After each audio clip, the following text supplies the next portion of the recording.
Vamos a continuar con más información. Me parece que muy oportuna que nos haya aceptado esta entrevista el subsecretario de Hacienda, Gabriel Llorio, a quien saludo con muchísimo gusto. Además, bueno, ya sabe usted, él es economista del TEC de Monterrey, también es economista de un máster en Economía del Colegio de México, también una maestría en Gestión Pública de la Georgetown allá en Estados Unidos. En fin, y es uno de los hombres, para mi gusto, más preparados de esta administración en Hacienda.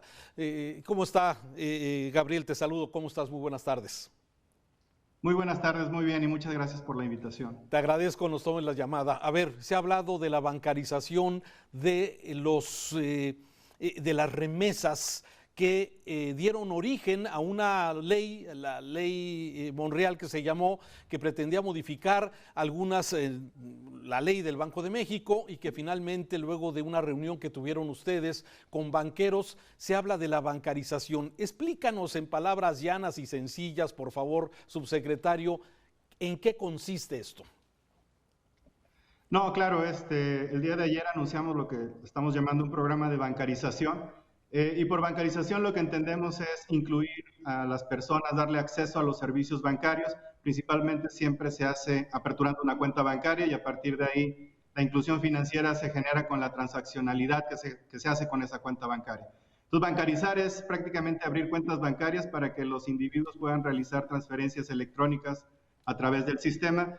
Y el día de ayer lo que anunciamos es un programa para bancarizar digamos, el flujo de remesas que se envía desde Estados Unidos o desde Canadá hacia México. Y esto representa varios retos. Uno es cómo se puede abrir una cuenta bancaria por alguien que no está basado en el país, y también cómo puede enviar estos recursos de otro país a nuestro país, y además cuál es el precio y cuáles son las comisiones asociadas. Actualmente, ¿cómo funciona, Gabriel, esto? Por ejemplo, los paisanos, todos tenemos algún amigo, pariente en Estados Unidos y mandan dinero a nuestras familias en México, que son casi 40,000 millones de dólares al año. Me parece que va aumentando cada día este asunto. ¿Cómo va a ser, cómo opera actualmente y esto cómo va a funcionar? Sí, actualmente la mayoría prácticamente de las remesas llegan a México a través de una transferencia bancaria, y el número exacto es 99.3% de todas las remesas, de esos 40,000 millones que recibimos en el 2020, se hacen a través de ya sea una transferencia entre cuentas bancarias, o bien a través de una remesadora, que es un tipo como de giros de órdenes de pago que hacen los migrantes que están en Estados Unidos y lo mandan a sus familias en México, pero ese es el 99.3%. Hay un 0.07% que llega a través de efectivo, y eso significa que, por ejemplo, un migrante que está en Estados Unidos y cruza la frontera lo trae en efectivo y realiza pagos con estos dólares en territorio mexicano, y algunos establecimientos, y sobre todo en la frontera, los reciben. También hay otro tipo de digamos, a veces las familias de migrantes, alguien viene a México y junta por ejemplo, queremos mandar a nuestras familias, se hacen, digamos, juntan varios paquetitos de dólares, y una persona los trae, y ya llegando a la localidad los distribuyen las familias. Entonces, esos son dólares que físicamente están en el país, y a veces son esos dólares los que no pueden cambiarse en el sistema financiero, porque hay ciertas regulaciones. Entonces, lo que estamos tratando de atacar en este momento es ese 0.7%, tratar de que ya no venga en efectivo, que venga a través del sector financiero, y este programa de bancarización se está enfocando a este 0.07%. Ahora, hay otros dólares en efectivo que no vienen de remesas. Por ejemplo, un turista que viaja a Cancún y mantiene los dólares en efectivo, a veces le paga, por ejemplo, la propina a un mesero en dólares, ese mesero recibe ese dólar, después pues, probablemente lo quiera vender o lo utiliza también, ¿no? Entonces, en los centros turísticos es también donde tenemos la mayor concentración de dólares en efectivo, pero el programa que anunciamos ayer es solamente para los migrantes. Bien, entonces, a ver, esos dólares que se recibe el turista, o esos dólares que llegan en efectivo, que es la mínima parte según nos dices, pues entran a la economía, digamos al mercado, a través de las casas de cambio, que normalmente te las compran en precio de compra, que siempre es menor y siempre se le pierde en este asunto. ¿Cómo va a operar ahora con esta propuesta que están haciendo? No, y yo creo que acabas de tocar el punto medular de lo que sería el programa. La mayor parte de estos dólares en efectivo uno puede llevarlos a un banco y pasar los procesos de identificación de cliente o de prevención del lavado de dinero. El banco los compra y también los vende.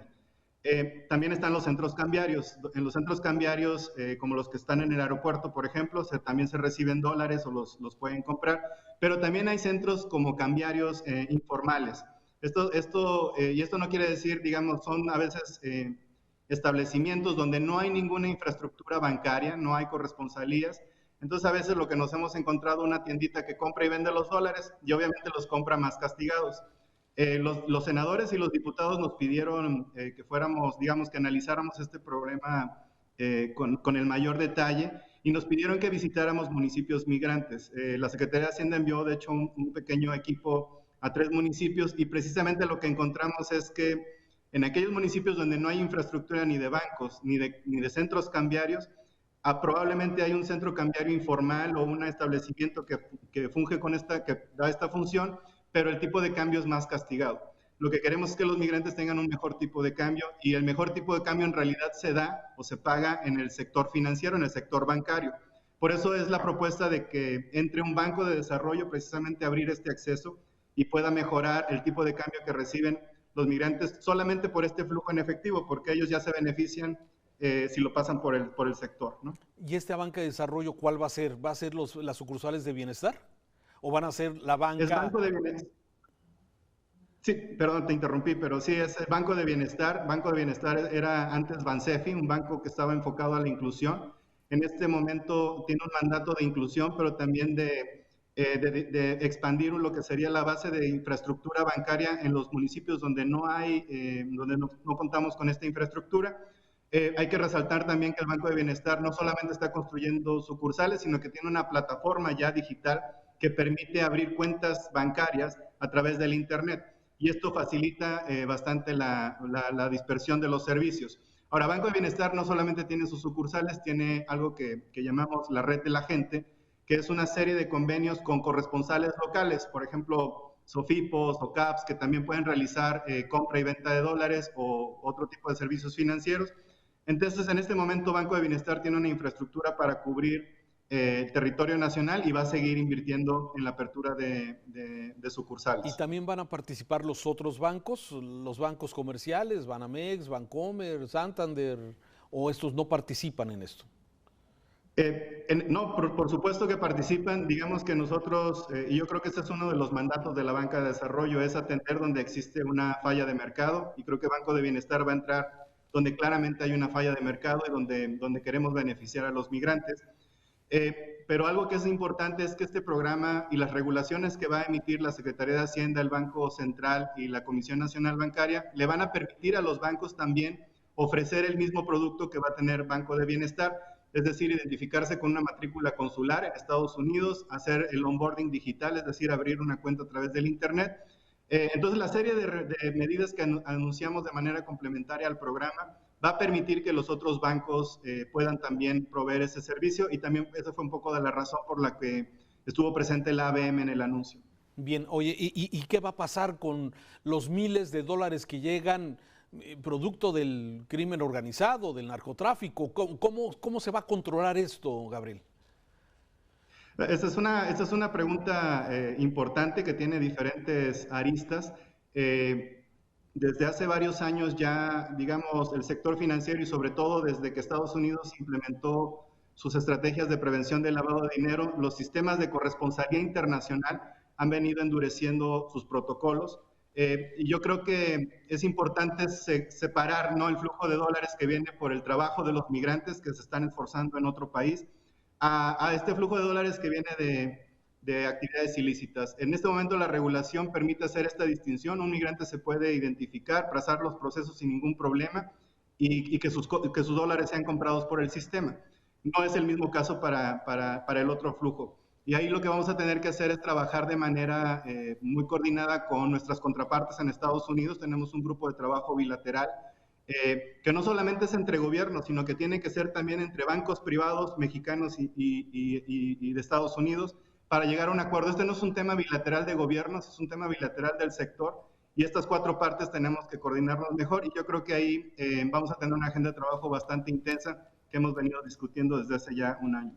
Déjame aprovechar la comunicación contigo, subsecretario. A ver, has publicado también el tema del IEPS, ¿sí? Este impuesto especial sobre producción y servicios para el tema de las gasolinas. A ver, en forma llana, como lo has hecho siempre, explícanos, o sea, sube el IEPS, pero no sube más el precio de la gasolina, pagamos menos. ¿Cómo está el tema?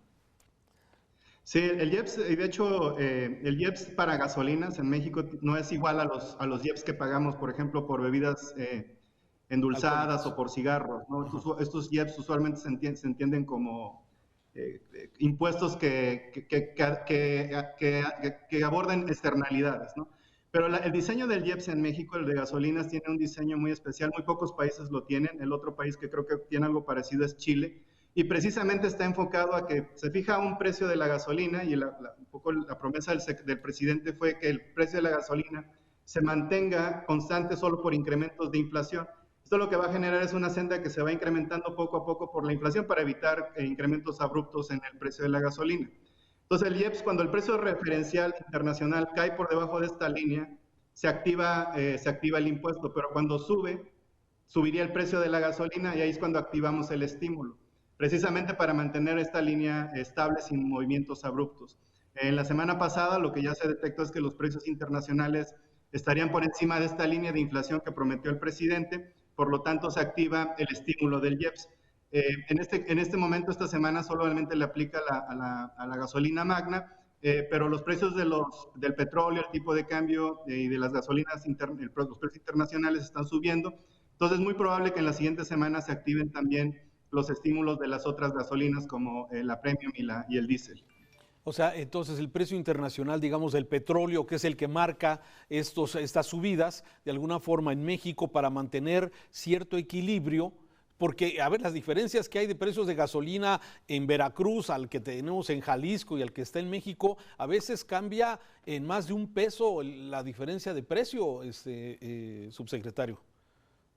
No, y esto se explica porque algunas localidades están más lejos de los centros de distribución de gasolina, entonces hay unos costos asociados de transporte, pero también hay que recordar que en gasolinas la distribución o la venta está abierta a la competencia. Si bien sabemos y la mayoría de nuestras gasolineras son de Pemex, también hay gasolineras extranjeras que compiten por precio, entonces estas son las variaciones que a veces se observan entre una gasolinera y otra, pero tú lo acabas de decir, como los precios internacionales están subiendo, tendríamos que estar actualizando los precios en lo local y lo que queremos es que no se rebase esta línea de inflación, por lo que se activa el IEPS y en este momento mantendríamos estables los incrementos a solo un ritmo que permite la inflación. Bien, Gabriel, finalmente déjame aprovechar la comunicación y no sé si tengas el dato a la mano. A ver, no hay citas en Hacienda para trámites, que están saturados el portal. ¿Qué hay que hacer? ¿Cómo hay que hacerle? Me lo están preguntando. Bueno, creo que tal vez la pregunta va referenciada probablemente al SAT, es donde hemos recibido, Tienes razón. donde hemos recibido tal vez Sí. la mayor parte Sí. de las quejas y tiene que ver mucho con la apertura de las firmas digitales y también con algunos procesos que corre el SAT. Hay que recordar un poquito que estamos en una contingencia por el COVID, por temas de sana distancia, las citas se han estado espaciando, pero sin duda es algo que hemos recibido en la Secretaría de Hacienda y que le hemos transmitido a la autoridad recaudatoria, al SAT, para que tratemos también de tener una mayor cercanía con la gente a través de medios digitales como el que tenemos ahora en este momento. Sí, claro, era aprovechar la oportunidad. Gabriel, te agradezco mucho, subsecretario, esta charla, ha sido ilustrativa y bueno, vamos a continuar desde luego en comunicación. Gracias. Al contrario, Raúl, muchas gracias y saludo a todo tu auditorio. Gracias, muy buenas tardes. Ahí tiene Gabriel Llorio, subsecretario de Hacienda, sobre estos temas. Importante.